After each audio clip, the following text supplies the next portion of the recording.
Hi everybody, I am Patricia and I hope you enjoy our conversation about the designer doing bridges within the team. I am from Brazil and this is my family. I have two teenagers, Pedro and Thais, and Fred is my husband. And this is Cookie, my dog, and I like to walk with her every day, that morning.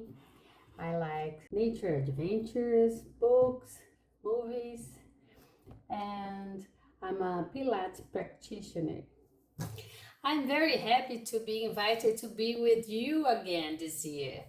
And when I was thinking about what to bring to you, I really hope this is a useful time in your daily work. So, what are we going to see today? First, what are we talking about? Are we really differentiated? Behaviors and the stage, a telecom story, the elephant in the room, the real world, designer's point of view, the mission, how, and the great teamwork. I hope you enjoy it.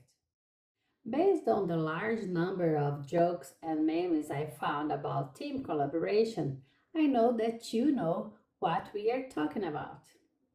How developers see themselves, see the designers and PMs, how designers see the developers, see themselves and PMs, how PMs see developers, see designers and themselves, or how the work happens along the team journey. How unforeseen events have to be adapted. How do we feel in our team sometimes? Or how sometimes we have to beg for space to work. After more than 2 decades working on many teams assembled for each project, I learned some principles that I hope will help you to be successful on this subject.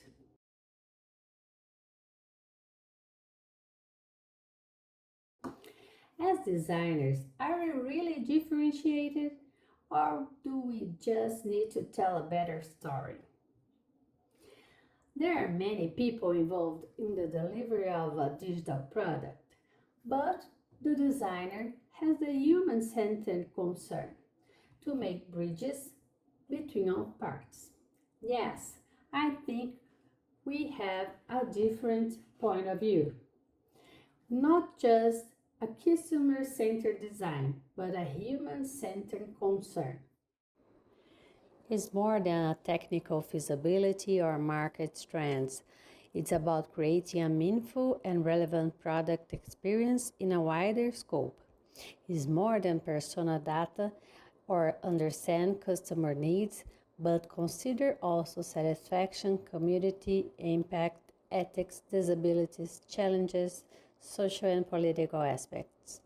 We can help the team to prioritize sustainable and ethical business practice that contribute to long-term success and positive societal impact, fostering positive relationships and adapting to the ever-changing expectation of a diverse and interconnected world. And what are the behaviors that can differentiate ourselves, making bridges within the team? Constructing imminence and influence.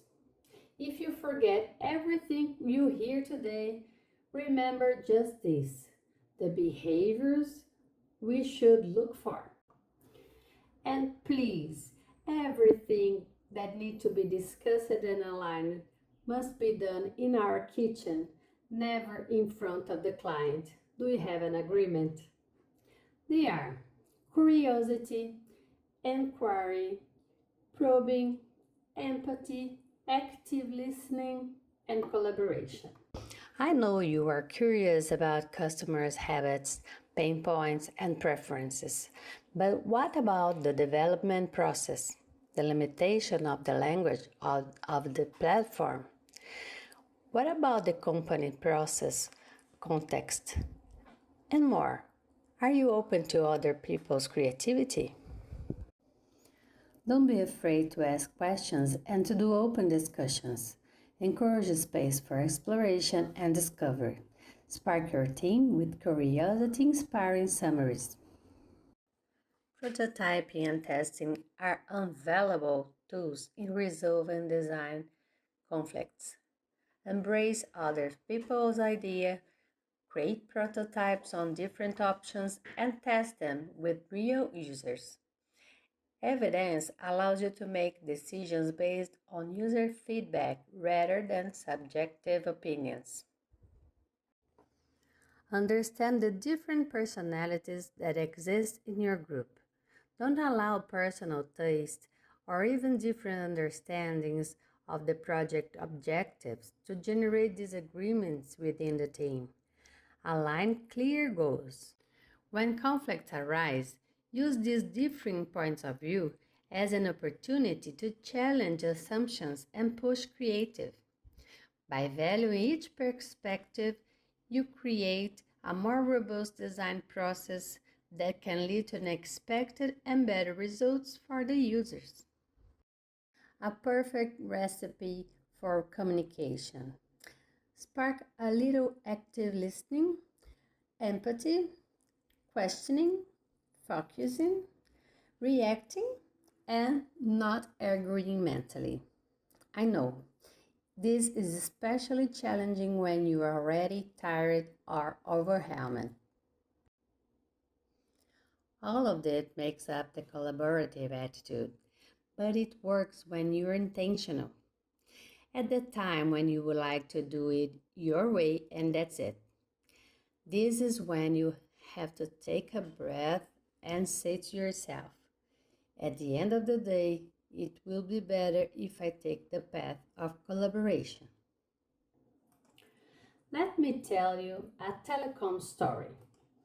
Customers complain about long time waiting for resolution of their issues. Call center operators complain about jumping through the many systems to find correct information and procedures. Company complain about losing customers and revenue because of the low quality of attendance. And IT solution should always do more with less. What is the elephant that can live in any room? The account manager sold an amazing solution on a tight budget. The project manager cares about the features to be delivered. The agile master cares about the delivery on time.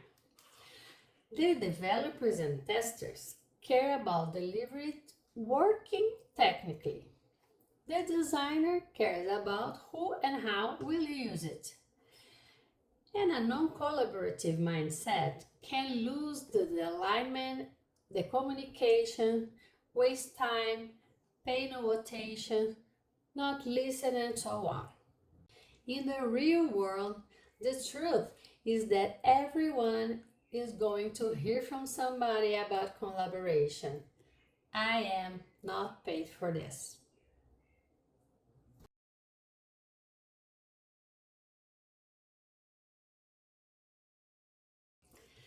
Sometimes we can think only designers care about the users, the clients, but we are not heroes. We are part of a team, and it is our interest to make it work. So UX/UI designers are in the strategic position between diverse stakeholders, and we can help to make a great team work. The mission is to work with the team, not for them. And you can say, so tell me how. Let's do it. 7 steps to do it. You must develop horizontal and vertical relationships with your peers and with the people that have decision-making power. Be empathetic. Get closer to people. Listen. Notice what may be out of the ordinary so you can offer help. Be inclusive. respectful, without judging. Build trust and credibility. Radiate positive energy, a can do attitude. Alignment. Be attentive that everyone is on the same page, understanding why, how, where, who, when, and that everyone is clearly understanding the role of each one. Help people to engage in the team. Communication. Be attentive that everybody has the opportunity to express their ideas. Encourage the daily meetings. It's very important. So everybody knows what's happening, what everybody is doing, and if there is an impediment in the process, and then we will know how we can help each other. And clarify expectations. Don't presume everybody understands everything. Explain it. Growth minded. Be curious. Focus on solution. Open to adaptation and be resilient. Don't stop studying. Don't settle. Don't repeat yourself. Conflict resolution. Address concerns upfront and help people to actively listen to each other, to be open, because new ideas can emerge from divergences. For me, is the most challenging, particularly. Give and receive feedback. Nobody likes to be criticized, neither to complain about someone else's work. So, when the culture of give and receive feedback is established, it's much more easy to give a constructive criticism. Let's encourage the habit of give and receive feedback in 3 steps. Start with an appreciation. Everybody does something good. Then be a coach, not a cheerleader. Give a specific observation of what's going well or badly. And then give a big evaluation. What is it? Show the behavior, show the impact for the team or for the project, and show the consequence of not changing. After this, let the person reflect and act on their own. Let's talk about build quality in 4 ways. Power vision. Probe deeper, active listen to understand the challenge, to achieve client's requirement, and to find the appropriate method. And listen to this. Involve all your team in your research result presentation so they will understand why you do what you do. 2. Prioritization. Discuss together with your team the key points to find the best joint action. Then prioritize around the greater positive impact for customer and for business. And visualize available resources to prioritize first top priorities and then fill the remaining capacity with less resource intensive efforts. 3. The design. I'm not going to tell you how to do your job, but please formalize the process, be organized, and publish documented specifics for everybody. The technical aspects. The developers. You know They do what they want to do, you can't control them, so it's better to be their friends. Engage with your developers. The best tip I can get you is establish a handover routine in your sprint. It's fundamental. Keep the communication fluid and clear. You can also organize a knowledge sharing session. It can be very helpful to create a more engaging communication environment, open to answer and questions in clarifications on the both sides. The great teamwork. Teaming begins with you. Know yourself. Know how you impact your team members. Take ownership and accountability. To know thyself is the beginning of wisdom, says Socrates.